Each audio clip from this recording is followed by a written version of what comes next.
peeps, welcome to another video. Today it is part one of the McCalls 7892 sew along, and we should be making this lovely ruffly dress. So the first part is going to be finding our size, tracing our size, making any alterations to the pattern that we need to make, and cutting out our fabric. So let's get started.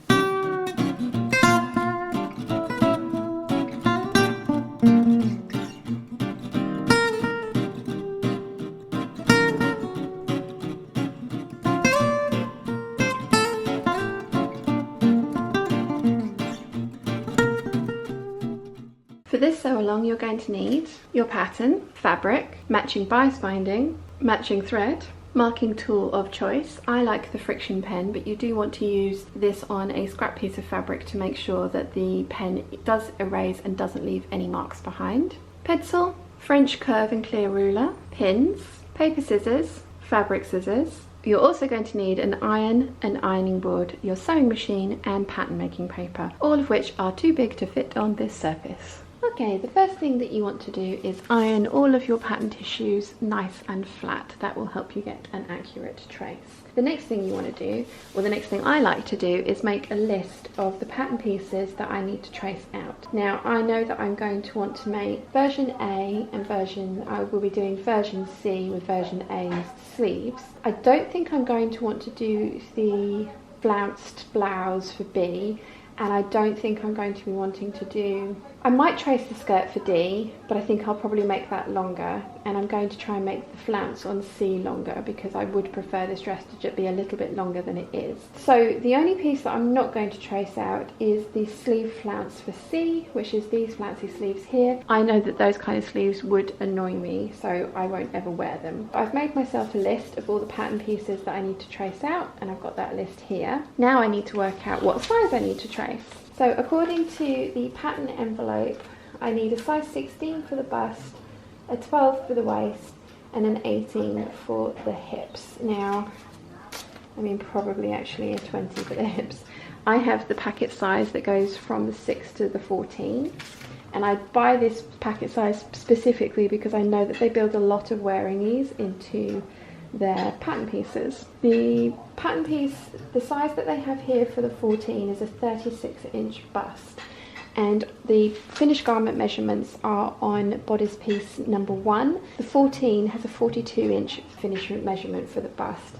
That is 6 inches of wearing ease. Now I know that this is a slightly blouson effect top, but 6 inches is an awful lot. So my bust measurement is 38, which would mean that there's 4 inches of wearing ease if I went for the 14, and the size 12 has a 40-inch finished bust. So I'm going to go for the size 12 at the bust. The waist measurement is on pattern piece number 11, and the waist I need a size 12. The measurement here is 26.5 inches, and the size 12 is a 35-inch finished waist measurement. And you need to bear in mind that it's 35 inches because it's a wrap over, and we have this much of a wrap here. This is the centre front line. I'm going to measure my natural waist from centre front to centre front, and then there is bear in mind we need to include that there's a 5/8 of an inch seam allowance, so that's to there. There's 3 1/4 inches of overlap. So my finished measurement, so from centre front to centre front, is 26.5 inches, and then including the 3.5 inches of wearing ease either side, it comes out to about 32 inches. So I am going to go for the size 10 at the waist, and then I'm not going to worry about the hips because the hips are basically free. There is a lot of wearing ease in there. So I know I need to trace the size 12 bust and the size 10 waist. So I'm going to go through and trace all of these pieces, and I'm going to cross the pieces off as I come to them, because if I don't, I will forget to trace them. Ask me how I know. The other thing that I would like to note is that there are no lengthen or shorten lines on this pattern, and it does have a midriff section. I have found that lengthening the midriff section actually throws the pattern out of proportion for me. So what I'm going to do is when I trace my bodice pieces, so piece 1, end piece to the bodice front and bodice back. I'm going to add an inch of length to the bottom of each pattern piece, and I'm going to get away with that because both of these pieces have gathers in them. So whilst I might make it a little bit wider at the bottom by adding it in, especially on this pattern piece here, I will get away with it because I can take that gathering in to make sure it fits my midriff panels. So yes, I'm going to get everything traced, and as I say, I will cross off the number of the pattern piece as I've traced it so that I don't forget anything. Okay, so I have a giant pile of pattern pieces. Some of these I will need and some of them I won't. I have traced out the skirt for view D and view C, and I have only traced out the long sleeves because I don't think I'd ever wear those sleeves or the ones with the frill. So I'm going to need some of these pattern pieces to cut out, and I'm going to need to put some away.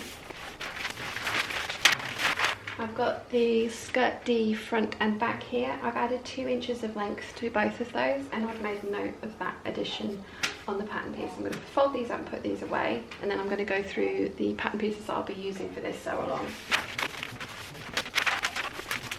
Okay, so we have the full sleeve. I'm going to need to add an inch of length to that, and this pattern piece does have lengthened and shortened lines, which is great. We have the skirt back for C.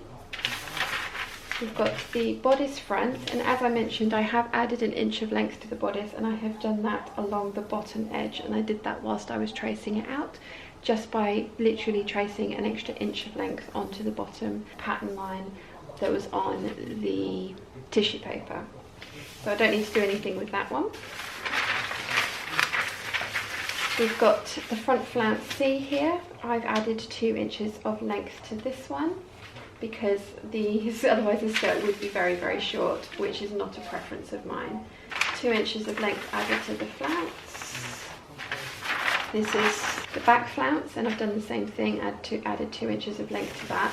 I did actually run out of paper at the side here, so I need to tack some paper onto that and alter that one.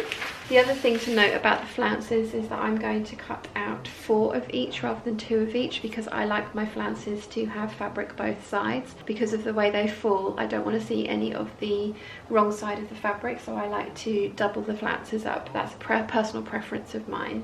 I have the tie ends here. Now I've actually lengthened this pattern piece by about 20 extra inches. For me, I prefer wrap dresses that tie with wraps, that tie with ties that go all the way around the waist and actually are integral to the tying mechanism. This pattern calls for hooks and eyes with a side decorative tie. That's something that I don't like, so I've lengthened my ties and I will be attaching them slightly differently to how the pattern requires. Next we've got the front facing. Now we've added an inch of length to the front bodice, so we've needed to add an inch of length to the front facing, and I did it in exactly the same way by adding an extra inch of length at the bottom, and you can check that you've done that correctly by placing your facing over your front bodice piece to make sure that they line up, and mine do.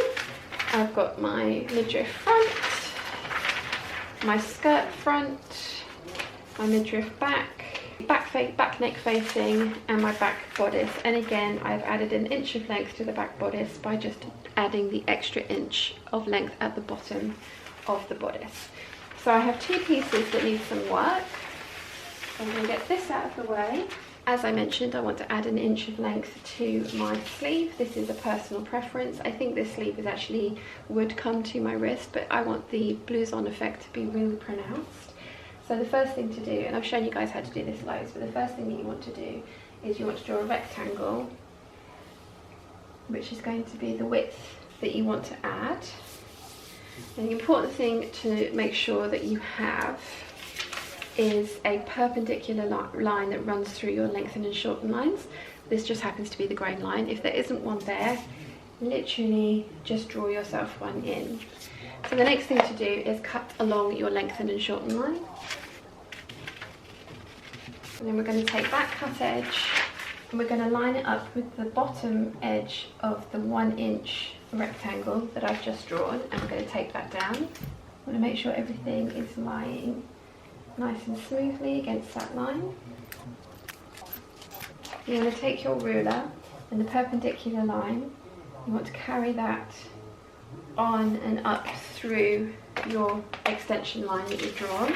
And you're going to take the other side of your pattern, and the cut edge of that, you're going to match that up with the top drawn edge of your 1 inch rectangle, or however much length you're adding.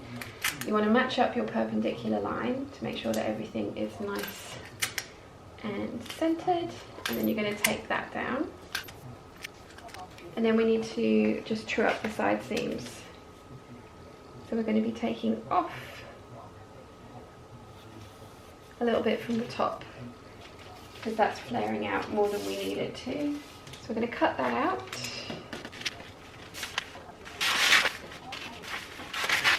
Okay. And there we have 1 inch of length added to our sleeve. So I just need to get my front flounce and add on that little bit extra where I'd run out of paper, and then I'm done with my pattern. I can start cutting out the fabric.